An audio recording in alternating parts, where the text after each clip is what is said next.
আপনি প্রতিদিন জল খান ঠিকই, কিন্তু জানেন কি আপনি কিভাবে, কখন এবং কতটা খাচ্ছেন সেটাই ঠিক করে দিচ্ছে আপনার শরীর থাকবে সুস্থ নাকি দুর্বল। আজকের আমরা কয়েকটা বিষয় আপনাদেরকে জানাবো, যেমন নাম্বার 1, জল খাওয়ার উপকারিতা কি কি। নাম্বার 2, ঠিক কখন জল খাওয়া উচিত। এবং নাম্বার 3, কিভাবে জল খেলে শরীর ও মন ভালো থাকে। আর তার সাথে থাকবে কিছু চমকে যাওয়ার মতো বৈজ্ঞানিক তথ্য। সেগমেন্ট 1, শরীরের সাথে জলের সম্পর্ক কি।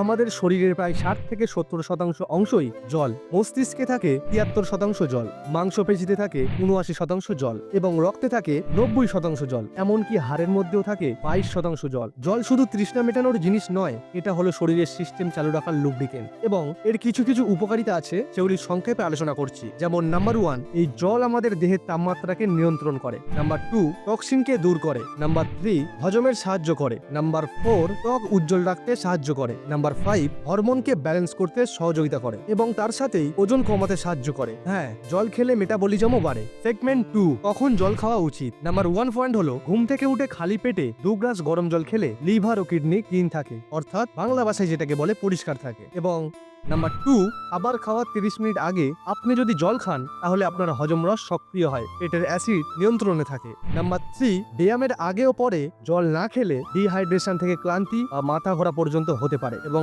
একদম একটা গুরুত্বপূর্ণ বিষয় যেটা আপনাদেরকে খেয়াল রাখতে হবে, খাওয়ার একদম পরেই জল আপনারা খাবেন না। খাওয়ার একদম পরেই যদি আপনারা তাৎক্ষণিক জল খান তাহলে সেটি আপনাদের হজম শক্তিকে দুর্বল করে দিতে পারে বা হজমে ব্যাঘাত ঘটাতে পারে। সেগমেন্ট 3, কিভাবে জল খাওয়া উচিত। নাম্বার 1, বসে বসে জল খান, দাঁড়িয়ে নয়। এই পদ্ধতিতে হজমতন্ত্র ও কিডনি সঠিকভাবে কাজ করে। নাম্বার 2, চুমুক দিয়ে জল খান। দ্রুত গিলে খেলে শরীরে চাপ বাড়বে এবং সেটা আমাদের কিডনি সহজেই নিতে পারবে না, তার কারণে আমাদের শরীরে ক্ষতি হতে পারে। নাম্বার 3, তামার পাত্রে রাতভর রাখা জল সকালে খাওয়া খুব উপকারী।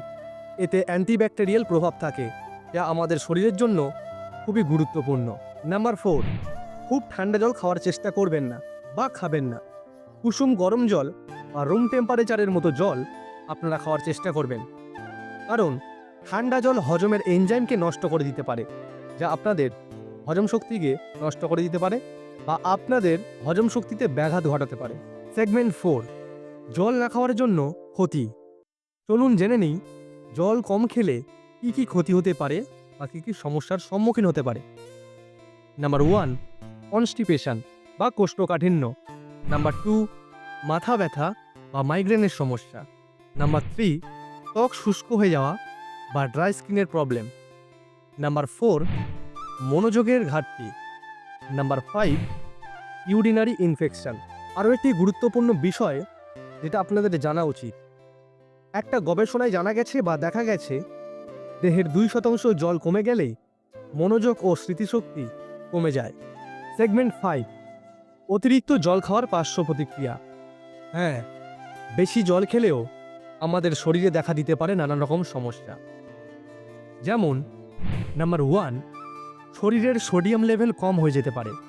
নাম্বার 2, হাইপোন্যাট্রিমিয়া হতে পারে, যা প্রাণঘাতীও হতে পারে। তাই আপনাদের এটি বিশেষ করে খেয়াল রাখতে হবে, দিনে অন্তত 8 থেকে 10 গ্লাস জল যাতে আপনারা খেতে পারেন, কিন্তু প্রয়োজন অনুযায়ী, তার থেকে বেশি নয়। অবশেষে আপনাদেরকে এটাই বলবো, জল কোনো সাধারণ পানীয় নয়, এটাই হলো আপনার শরীরের ব্যাটারি চার্জার, তার সাথে জীবন। আপনারা হয়তো শুনেছেন, জলের অপর নাম জীবন। আজ থেকেই ঠিক সময় এবং সঠিক পদ্ধতিতে জল খেতে শুরু করুন। প্রতিদিন কতটা জল খান সেটা নিচে কমেন্টে জানিয়ে দিন। ভিডিওটি শেয়ার করুন বন্ধুদের সাথে, কারণ সচেতনতাই আমাদের একমাত্র লক্ষ্য। হ্যাঁ, এমন আরও ভিডিও পেতে চ্যানেলটিকে অবশ্যই সাবস্ক্রাইব করে আমাদের পাশে থাকুন। ধন্যবাদ, নমস্কার।